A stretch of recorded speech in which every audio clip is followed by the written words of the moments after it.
Do you feel like Dr. Paul Saladino is a benefit to the carnivore community or more of a harm to the carnivore community? Well, let's get into it a little bit.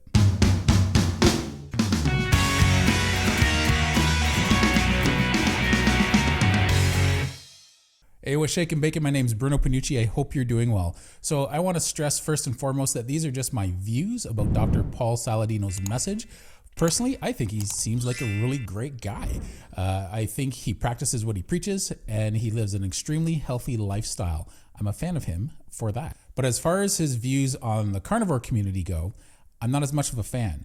And I'll get into that later, but I want to start off first and foremost with the things I think that are really important to keep in mind if you're not a fan of Dr. Paul Saladino. Most of the people that are watching this video are carnivores or people thinking about starting up carnivore, and they might get confused or upset about Dr. Paul Saladino's message because he teaches more of a hyper carnivore way of eating. So that's different than regular carnivore. So let's first break down some of the benefits that Dr. Paul Saladino has contributed to the carnivore community. One, he was one of the early adopters to the carnivore community when it was first really exploding back in the 2017, 2018, and 2019. He was an advocate for the carnivore community and he did a lot of good. And it was pretty impressive to see some of the things he was trying to do to really get the message out there. For the large majority of the public, he has amazing advice. Eat clean, have some fruit and vegetables if you can tolerate them, have all your fats from a meat-based fatty diet. So probably more like 70% of the fats. That's really important. If you are eating a standard American diet and there's some processed food, a lot of processed food in my case, and a lot of junk food in your diet, and you think you're eating clean and you're not. And when you look at the way he eats, you'll see, yeah, that's really what clean eating is about. People who have to go a step further with carnivore, that's a different story, whether they're doing it by choice, because they just want to see what it's like, or because they need to because of health problems. But for the most part, his message is really good. Eat clean, live a healthy lifestyle. Here's what clean looks like. The average person can do that. It's no secret that the standard American diet is horribly flawed.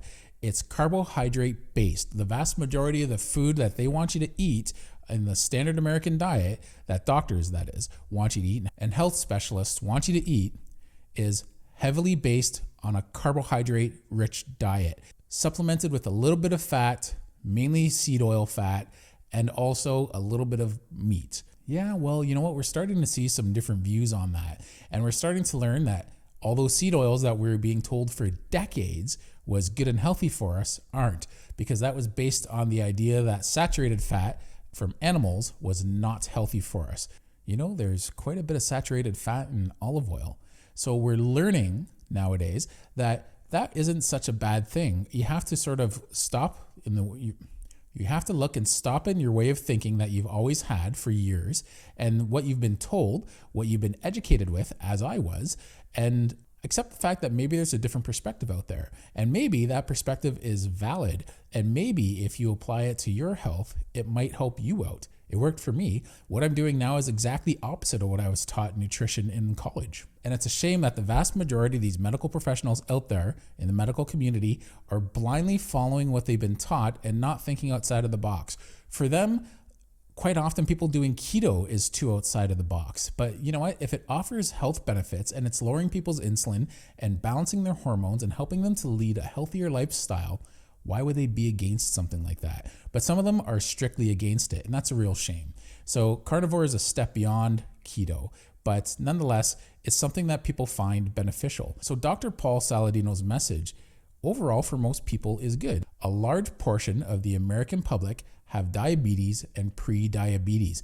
A third of the population has diabetes. Almost 40% of the population has diabetes or pre-diabetes, whether it's diagnosed or undiagnosed. Here's a simple way to figure that out. You're allergic to sugar if you have diabetes. Let's understand that. Your body is sensitive to carbohydrates. When you eat carbohydrates, your body's not processing it well, you're overweight. So if you're overweight, your body's insulin is too high. For the vast majority of people, that's what their problem is. So if you see a large portion of the American population is overweight, whether they're diagnosed with diabetes or not, they're diabetic or pre-diabetic. Their body is not handling carbohydrates all that well. Their body isn't allowing them to access their fat as fuel, and it's because their insulin's not allowing them to do that. So they have insulin resistance.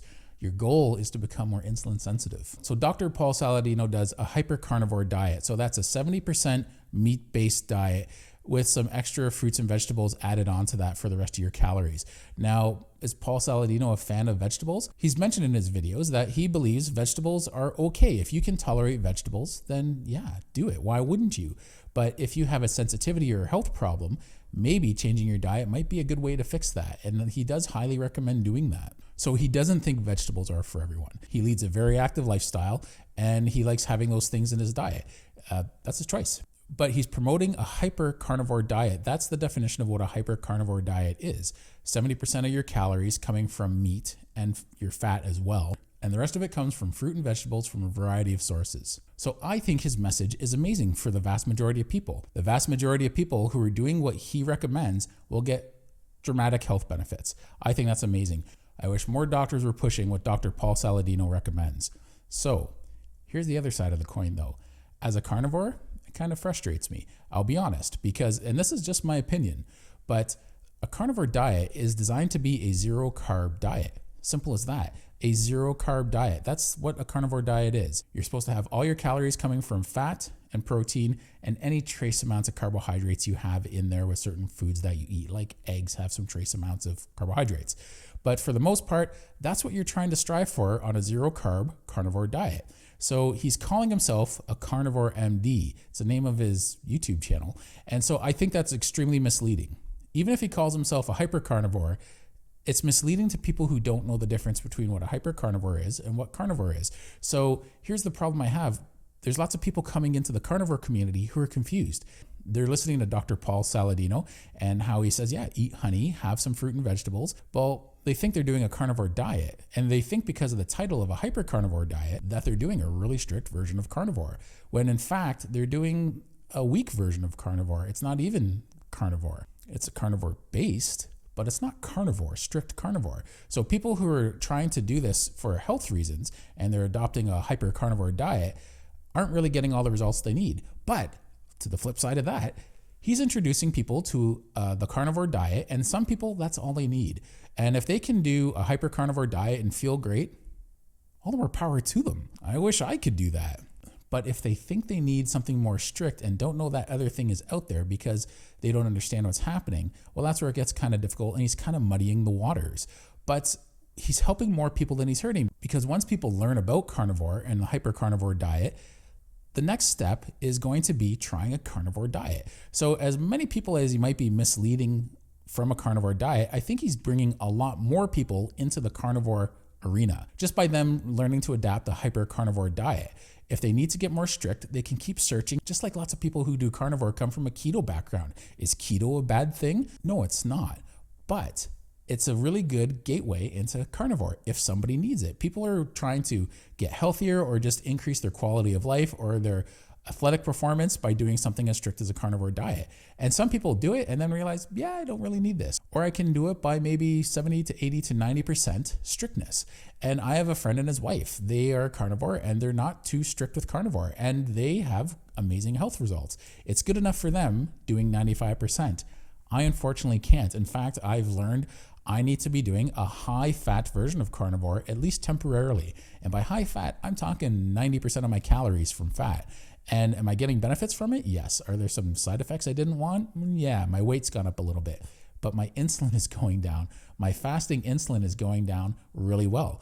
It's not such a black and white thing for those of you who are frustrated by Dr. Paul Saladino. Yeah, as a carnivore, he's spreading a different message, and maybe he shouldn't be calling himself a Carnivore MD if he's not doing strict carnivore. I think that's a problem lots of carnivores have out there, is the way he's labeling himself. If he wanted to change that label, I think people would be a lot more understanding of what he's trying to accomplish, because he's giving a solid message.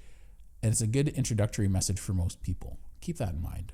So if you're an abstainer with carbs and sugar, Dr. Paul Saladino's hypercarnivore diet just isn't for you. It means you can't have anything if you're an abstainer. You can't have a little bit of bread or a little bit of fruits and vegetables, because it keeps that craving for sugar and carbohydrates alive. So for all you Paul Saladino haters out there, I see why you're frustrated. But keep in mind, he's doing way more good than harm, and His message is almost like a bit of a gateway into a more strict version of carnivore. And we got to keep that in mind. Try and not be so judgmental or quick to point a finger or roll our eyes at his message because he's steering people away from carnivore.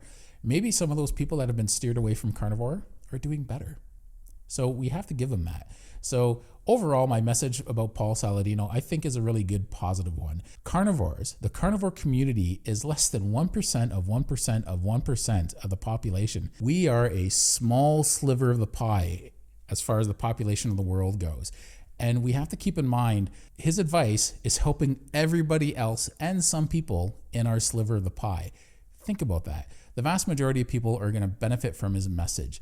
In the carnivore community, yeah, he kind of hurts the carnivore community a little bit. In the long run, I think he's helping people overall because they're going to learn how strict of a carnivore diet they need.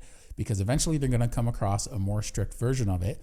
And if they need it, they'll try it and they'll start listening to maybe other doctors out there like Dr. Barry or Dr. Sean Baker or Dr. Anthony Chaffee. There's quite a few medical doctors out there who are coming on to this way of thinking and eating, and it's wonderful. It's nice to see it's nice to see that some of these doctors are putting their careers, I wouldn't say at risk necessarily, maybe they are. They have a governing body. Their governing body wants them to give certain nutritional advice. And the nutritional advice doctors have to give is from the American or Canadian Food Guide.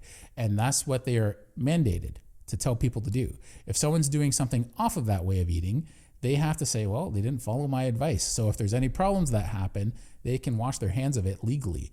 They have to protect themselves. When they see you're doing a carnivore diet, on top of the fact that they're maybe not too educated about it, or maybe they are and they're all for it, on paper, officially, they have to tell you that is not a good thing to do and you should lead with plants and vegetables. You know, their hands are tied. And when you see these doctors who are pushing forward past that standard advice they're supposed to be giving because their patients are getting great results, how can you do anything but look up to those guys? I hope it's changed your mindset a little bit if you haven't been a fan of Dr. Paul Saladino. So thanks a lot. If you like this video, please leave a comment. It really helps support the channel. Give it a thumbs up as well. Tell me how you came into carnivore. Let's share your message about how you came into the carnivore world. Was it through Dr. Paul Saladino or was it through somebody else? Thanks and take care.